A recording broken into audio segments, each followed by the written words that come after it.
Chapter 9 is going to be about weight management. In the US, one of our biggest health concerns is obesity. It's something that is continuing to spread all over the US. If you look at this over here, it's showing us how the pattern is continuing over the years. You'll notice that starting off in 1995, we didn't have much obesity. And then going over all the way to the other end in 2010, now the obesity has increased tremendously. We have even some states like Texas, for example, that have over 30% of their population as obese. So it's something that is increasing every year. We want to go ahead and take a look at some of the things that might be causing obesity so that we have a better idea of how to handle them. The first theory is that it might be genetics. Now, some people are more predisposed to be overweight or obese. It could run in the family, but those individuals don't necessarily have to suffer from being overweight or obese their whole life. They just have to be a little bit more selective with the foods that they eat and make sure that physical activity is part of their regular lifestyle. Another theory is the imbalance in certain hormones that regulate your appetite as well as the amount of calories your body uses. We have the hormone ghrelin that makes you feel hungrier and burns less calories. So it makes your body burn less calories, decreases energy expenditure, and makes you want to eat more, increases your appetite. On the other end, we have the hormone leptin, which is going to do the opposite. It's going to make it so that you don't feel as hungry, it's going to suppress your appetite, and then it's going to increase the amount of calories that your body burns. So leptin and ghrelin do opposite things, and usually they're in balance to make sure that you aren't going to be eating excessively or gaining weight unnecessarily. Some people have an imbalance when it comes to the hormones leptin and ghrelin. Some people will have a genetic deficiency where their body doesn't make much, if any, leptin. And remember, leptin is the one that is going to increase the amount of calories your body burns and decrease your appetite. So we really want that hormone to be there. Otherwise, ghrelin will just make us hungry all the time and decrease the amount of calories our body burns, which will lead to weight gain. For these individuals, once you give them leptin, their body is able to manage their weight a lot better. But this won't work unless they were actually deficient from leptin in the first place, and it is a very rare condition. What is more common is leptin resistance. Leptin resistance is when the body makes enough leptin, but for some reason, the body just isn't responding to the hormone. It's as if it doesn't recognize it. This is something that can happen with age, but also if you have a high sugar diet, it can happen earlier on. In particular, fructose. Any type of sugar can increase the risk of leptin resistance, but too much fructose gets you there quicker. So that can be something that you want to watch out for. If you think about the bad rap that high fructose corn syrup has, that is one of the reasons for that. Remember, fructose is something that we called our fruit sugar because it comes naturally from your fruits. So you don't want to eliminate fruits because you're concerned about this. You want to try to eliminate any unnecessarily additional fructose that is added into foods. It could be including high fructose corn syrup or just straight up fructose added into foods, but those are going to be the ones that you want to limit. Now, one thing that you do want to watch out for if you are trying to lose weight is following any kind of fads. I'm talking about fad diets that are supposed to be short-term, extreme. For example, you have the grapefruit diet where you're supposed to eat only grapefruits for every meal. That's something that's going to help you lose weight, but you're probably not going to want to just eat grapefruits for the rest of your life. So once you stop this diet, it's very likely that you're going to gain the weight back. So you don't want to do those fad diets that aren't something that you can actually continue with for the rest of your life. Another thing to watch out for are weight loss supplements. Even if they are herbal supplements, they can still be bad for you. The weight loss supplements are something that are supposed to be regulated, but there are just so much out there that it's not something that is able to be very tightly controlled. A lot of times they have found that when they did an audit, these weight loss supplements were actually not listing some of their active ingredients on the bottles, because if they did, they would need to take them off the shelves because of health concerns. And so it's not something that you really want to risk. Now, as for what we do want to do to lose weight, this is going to be determined by your risk of health conditions, your risk of death, how overweight or obese you are. So for somebody who is in a very bad health situation where they need to lose the weight now or they're going to likely die soon, those are going to be the individuals that want to take some more extreme measures like weight loss drugs and surgeries. Now, the weight loss drugs that these individuals would get are going to be prescription. There are two main prescription drugs that are FDA approved and considered to be safe for the public to use, but these are going to be prescription only, and the doctor isn't just going to give them to anybody who is falling in the BMI category of obesity. This is for individuals who are at a really high health risk. Another thing that can be done is surgery. So the two main surgeries right now are gastric bypass and gastric banding. Let's go ahead and take a look first at gastric banding on the right. With gastric banding, the surgeon is going to go ahead and place a band at the very top of the stomach and tighten that up so that it's a very small opening. What that is going to do is the individual who is eating only has that little small pouch above the band to fill with food, and then they're going to start feeling uncomfortable.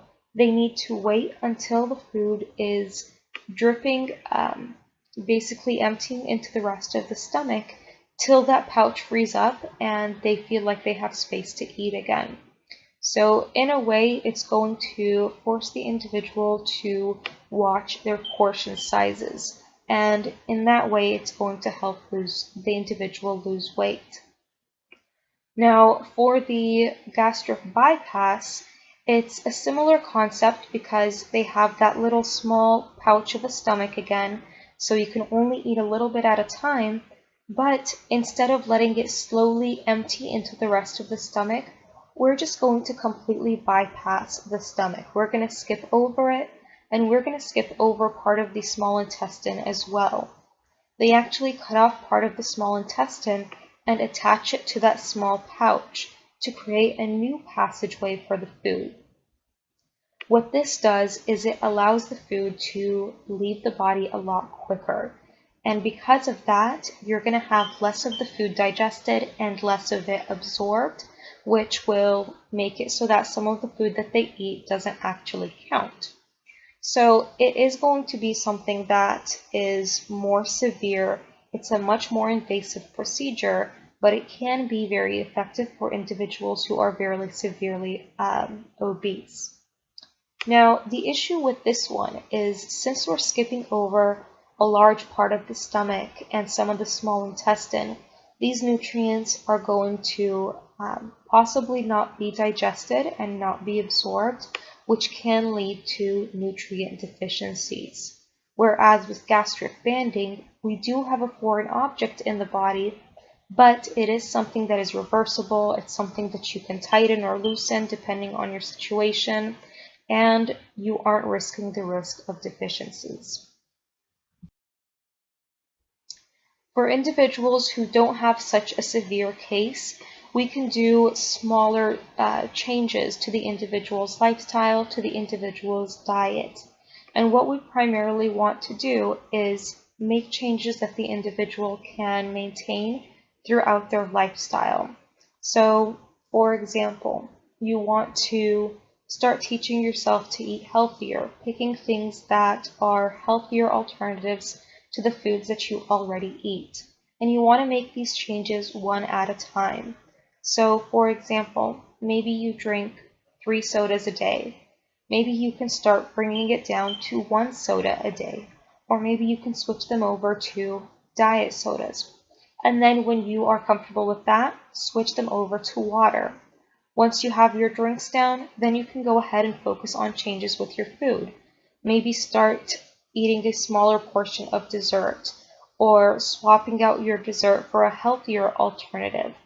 And these changes, even though they might seem little, they do add up and eventually lead to a weight loss that you can maintain, since these changes aren't so extreme. Another thing to consider is that you do want to be realistic about your rate of weight loss and how many calories you're restricting. Obviously, if your intake is less than your output, you are going to lose weight, but you don't want to cut out too many calories because then you won't be able to meet your nutrient needs. A healthy rate of weight loss is about 1/2 pound to 2 pounds a week.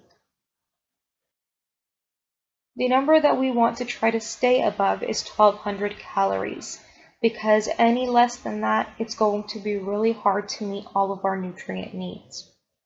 Another thing that you can do is watch your portions. Eat until you no longer feel hungry, rather than waiting until you feel stuffed before you stop eating. And then also remembering things that are going to keep you feeling fuller for longer. Remember, we said protein is something that is going to keep you feeling full. Also, water is something that gets rid of the feeling of hunger, because sometimes you think you're hungry when in reality you're actually thirsty. And it's something that can also fill up your stomach. And then we know that fiber and fat can get you to that full feeling quickly. So you want to make sure that you're including those in your diet. Lastly, you want to make sure to include physical activity. This is going to be something that is going to help you lose weight, because it is something that increases your metabolism. It also builds more muscle, and more muscle means even higher metabolism in general, not just when you're working out. So it's going to help you lose more fat, and if you do something that is really enjoyable. So for example, if you like to dance or hike or whatever it may be, doing those instead of walking on a treadmill, for example, are going to be things that you will more likely continue, since they are things that you enjoy.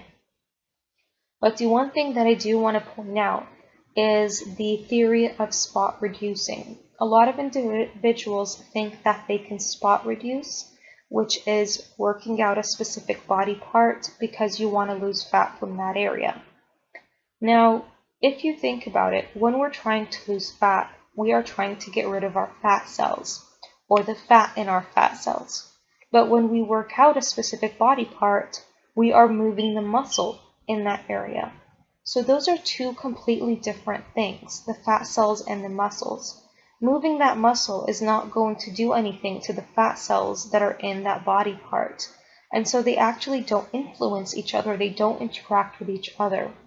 All you're going to do by working out that area is tone up by building more muscle, but the fat isn't necessarily going to go away. Your body is going to get rid of fat from the area where it stores it the most first, because that's the most efficient way for your body. So it'll be different for everybody. The one exception to that rule is aerobic activity, like your cardio activity. Those activities actually target the fat cells in your abdominal area, so in your stomach. So if you want to lose the fat in that area, cardio is going to be something that will help with that. Now, one other thing that is not necessarily diet or exercise but can help is watching out for your environment. For example, they have found that the atmosphere that you're sitting in can make you eat more. For example, dim lighting tends to, people tend to eat more when they're in dim lighting. They eat more when they're sitting on a couch as opposed to a chair for some reason. Also, if you have more fattening options in easily accessible places, you're more likely to eat them and more likely to overeat them. So these are some things that we talked about before that you can implement here as well.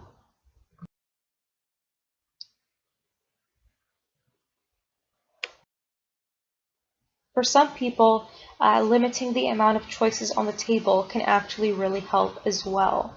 For example, when you have your Thanksgiving dinner or when you go to a buffet, you want to put a little bit of everything, and by the time you're done doing that, you have loaded your plate a lot, and by the time you finish it, you're stuffed, you've overeaten, and you didn't really mean to do that, but you just chose a little bit of everything and it added up. And so for some people, limiting the amount of options on the table will prevent them from overeating. Some people, it is better for them to buy things that are already portioned into individual serving sizes. So for example, instead of buying the big family bag of chips, getting these small lunch sizes that are meant for an individual serving. For some people, that is something that can help them control their portion sizes.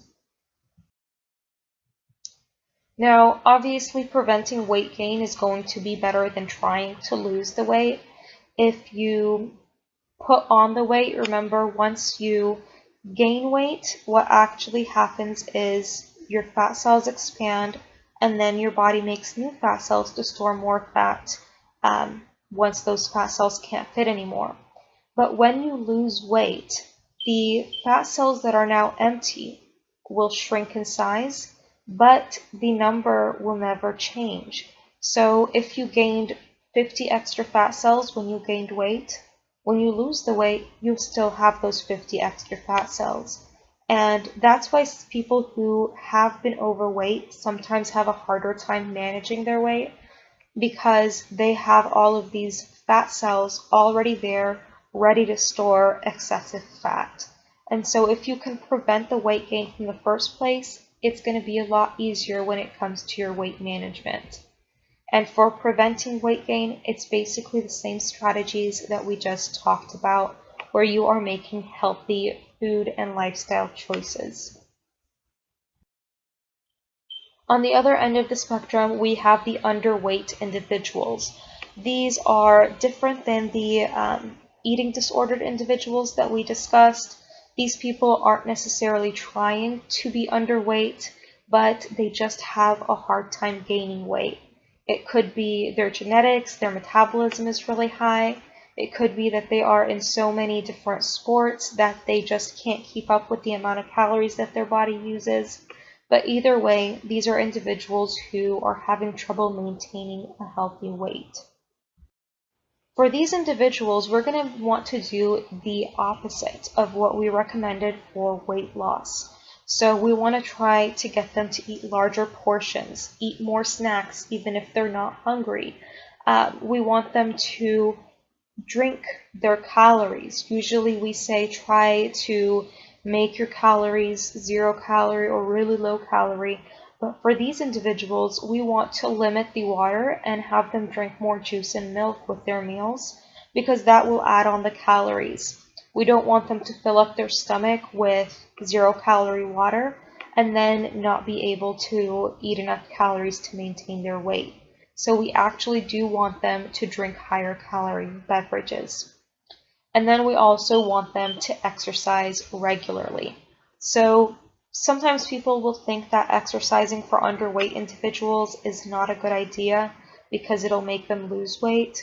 But right now we are giving them a high calorie diet to try to get them to gain weight, and we don't want all of that weight gain to be fat. So we want them to have a high calorie diet plus exercise, which will allow them to build more muscle as they gain the weight and rebuild any muscle that was torn down.